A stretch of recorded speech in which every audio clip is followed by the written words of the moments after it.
آپ دیکھ رہے ہیں آپ کی روحانی ترقی کا ضامن سلویشن ٹی وی۔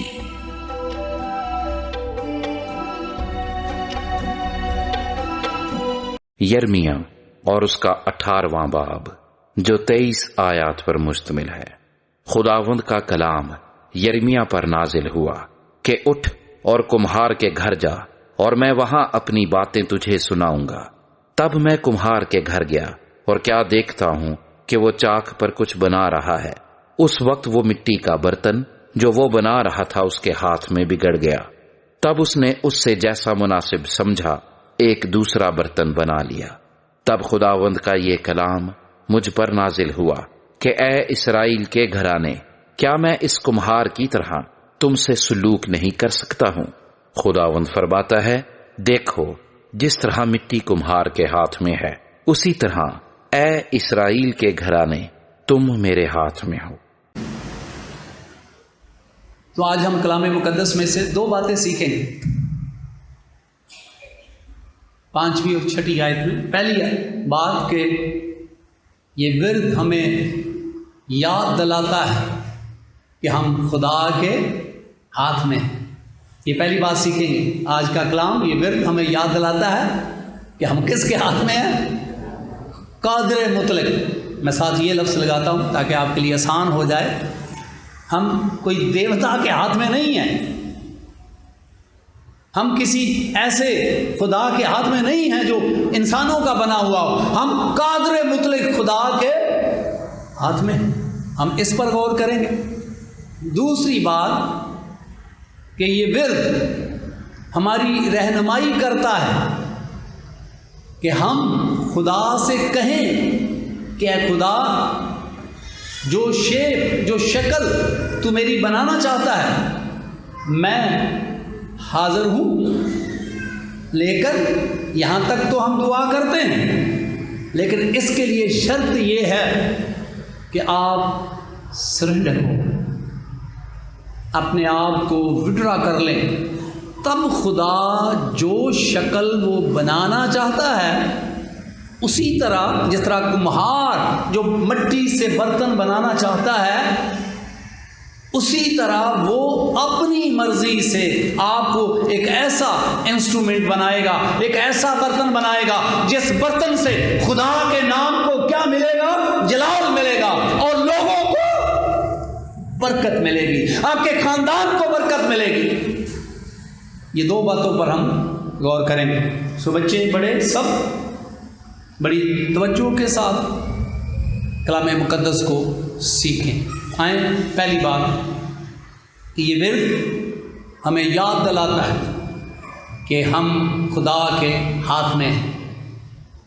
شاید آپ کو یاد ہو یا نہ ہو، لیکن اگر آپ کلام مقدس کا مطالعہ کرتے ہیں تو آپ نے پیدائش کی کتاب پڑھی ہو، تو پیدائش کی کتاب اس کا 2 باب اور اس کی 7 اور 8 آیت ہمیں یہ بتاتی ہے کہ خدا نے آدم کو کیا کیا؟ بنایا، مٹی سے اس کا ایک بت بنایا۔ وہ ہائٹ کتنی رکھی؟ یہ بت نے بول کے نہیں کہا کہ میری ہائٹ بڑی ہونی چاہیے، میں موٹا کتنا ہو جاؤں، سمارٹ کتنا ہو جاؤں، یہ بت نے نہیں کہا۔ یہ کس نے بنایا؟ خدا نے۔ وہ موٹا کتنا تھا؟ یہ خدا نے مناسب سمجھ کے بنایا۔ اس کا قد کتنا تھا؟ یہ خدا نے بنایا۔ جو ناک اونچی تھی یا اونچی نہیں تھی، یہ کس نے بنایا؟ خدا نے بنایا۔ وہ بت تو نہیں بول کے کہہ رہا تھا میری ناک اونچی رکھنا۔ لہذا اختصار یہ ہے کہ اسے کس نے بنایا؟ خدا نے بنایا۔ اور پھر بت تھا مٹی کا، تو اس میں زندگی کا کیا پھونکا؟ دم پھونکا۔ اور اکثر آپ دیکھیں کہ جب کوئی جنازے کی رسم ہم ادا کرتے ہیں تو پادری صاحب کیا کہتے ہیں کہ اس ڈیڈ باڈی کو، لاش کو قبر میں رکھتے ہیں، اور پادری صاحب یا فادر صاحب یہ رسم ادا کرتا ہے، مٹی لیتا ہے اور اس کے اوپر مٹی ڈال کر ابتدا کرتا ہے کہ یہ بدن جو خاک ہے خاک میں ملا دیتا ہوں، کیونکہ زندگی کا دم جس نے پھونکا اس نے واپس لے لیا، اس کو مکمل اختیار ہے. آپ اس پہ آرگومنٹ نہیں کر سکتے، جھگڑا نہیں کر سکتے، بحث نہیں کر سکتے. اور تیسری بات کہ بائبل مقدس میں لکھا ہے کہ عدن میں مشرق کی طرف ایک باغ لگایا اور باغ کے اندر آدم کو رکھا. جو لوکیشن ہے وہ آدم اور حوا نے ڈیسائیڈ نہیں کی کہ ہمیں عدن کے کس طرف رہنا ہے. یہ کس نے ڈیسائیڈ کیا؟ خدا نے کیا. تو اب ان تینوں کا مجموعی جائزہ لیں تو خدا نے بنایا، خدا نے دم پھونکا، اور کہاں رکھا یہ بھی خدا کا. تو آج میرے اور آپ کے لیے جو پہلا سبق سیکھنا ہے کہ ہم سب خدا کے ہاتھ میں ہیں. جس طرح خدا فرماتا ہے اے یرمیاہ اسرائیل کے گھرانے کو بتا، کیا میں کمہار کی طرح سلوک نہیں کر سکتا؟ جس طرح مٹی کمہار کے ہاتھ میں ہے، تم میرے ہاتھ میں ہو. کیوں؟ کیونکہ وہ خالق ہے، اس نے ہمیں بنایا ہے. یہاں تک کہ بائبل مقدس بیان کرتی ہے کہ خدا ہمارے پیدا ہونے سے پہلے، اس دنیا میں آنے سے پہلے، ہمارے بے ترتیب مادے کو بھی کیا کرتا ہے؟ ترتیب دیتا ہے. یہ جو میڈیکل سے لوگ وابستہ ہیں وہ میری اس بات کو انڈرسٹینڈ کریں گے، باقی کو یہ سمجھ نہیں آئے گی کہ خدا کا کلام کہتا ہے کہ بے ترتیب جو مادہ ہے اس کو ترتیب میں کون لاتا ہے؟ خدا لاتا ہے. وہ شکل و صورت کون بناتا ہے؟ خدا بناتا ہے. سانسوں میں دم کون بخشتا ہے؟ خدا بخشتا ہے. اور پھر کس ملک میں آپ کو پیدا ہوئے ہیں، کس اسٹیٹ میں آپ پیدا ہوئے ہیں یا رہ رہے ہیں، کس علاقے میں رہ رہے ہیں، یہ بھی آپ کو سمجھ نہیں ہے. لیکن جب آپ خدا کی نگاہ سے دیکھیں تو اس کے پیچھے بھی خدا کا کیا ہے؟ ہاتھ. ہو سکتا ہے آپ جہاں رہ رہے ہیں وہاں بیزار ہوں، پنجابی چ آوازار ہے نا، تو آپ بیزار ہوں.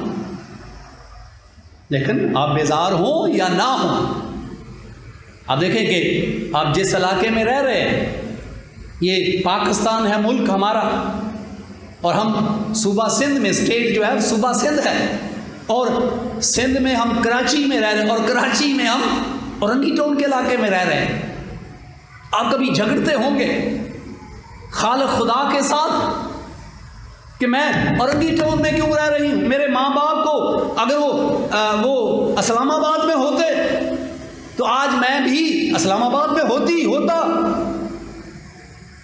اور ہم شاید اپنے ماں باپ کو برا بلا کہتے.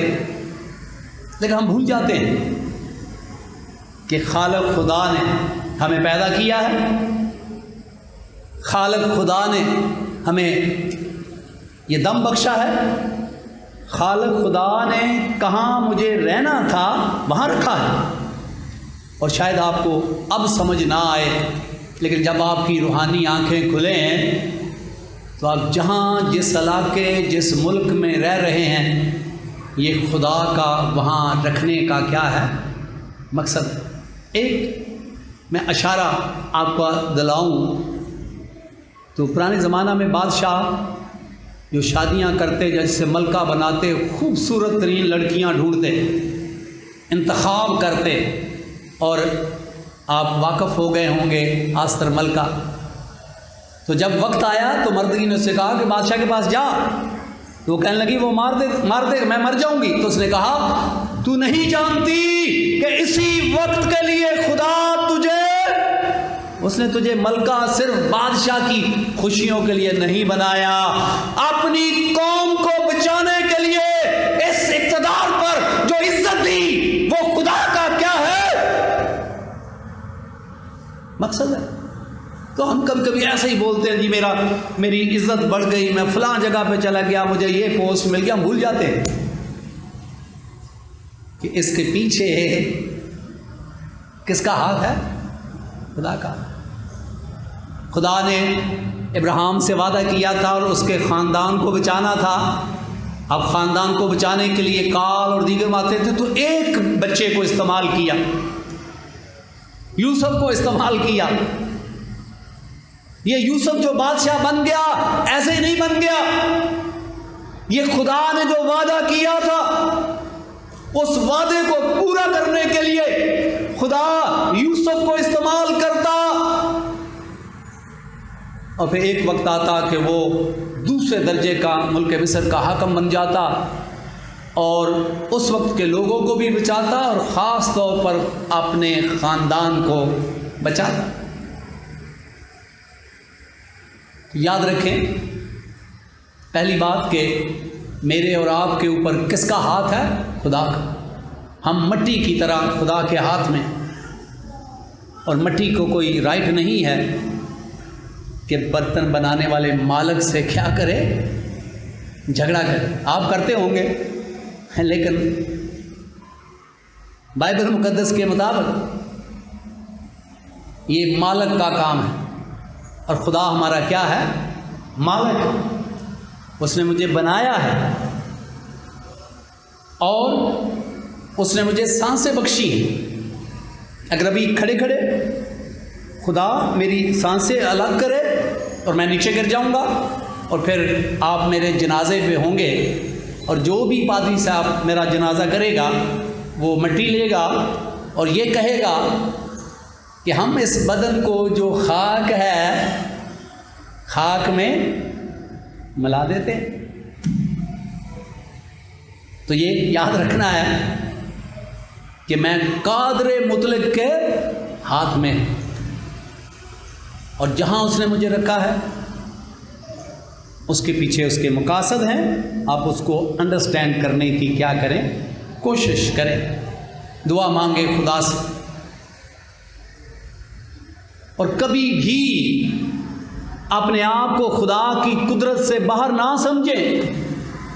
ہو سکتا ہے آپ کتنے طاقتور ہوں، ٹھیک، لیکن آپ خدا کی قدرت سے زیادہ طاقتور نہیں ہیں۔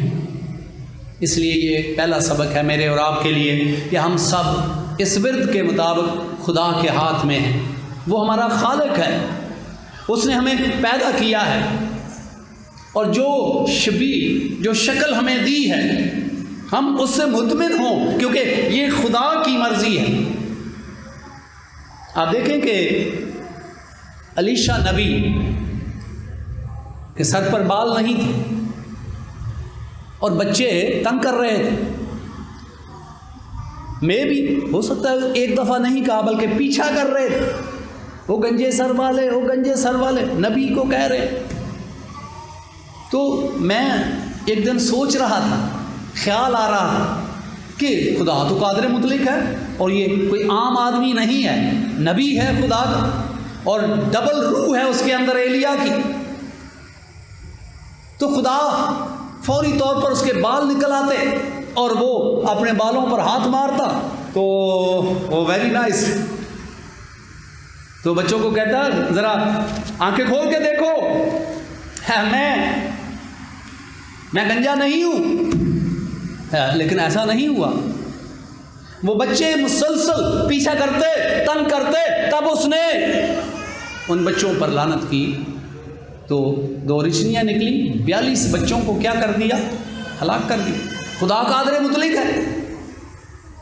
کبھی سوچیں کہ اس نے بچوں کو، وہ 42 بچے مارے گئے، لیکن خدا نبی کو بال ہی دے دیتا۔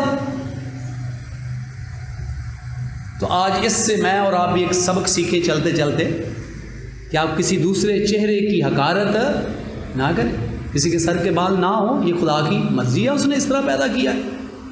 کسی کا ناک اونچا نہ ہو تو آپ اس کی حقارت نہ کریں، کسی کی آنکھیں موٹی موٹی نہیں ہیں تو آپ اس کے خلاف ریمارکس نہ دیں، کسی کا رنگ گورا نہیں ہے اور آپ کا گورا ہے تو آپ دوسروں کو اس وجہ سے حقیر نہ جانیں، کیونکہ ہم سب خالق کی کیا ہیں؟ مخلوق ہیں، اور خالق کی مرضی ہے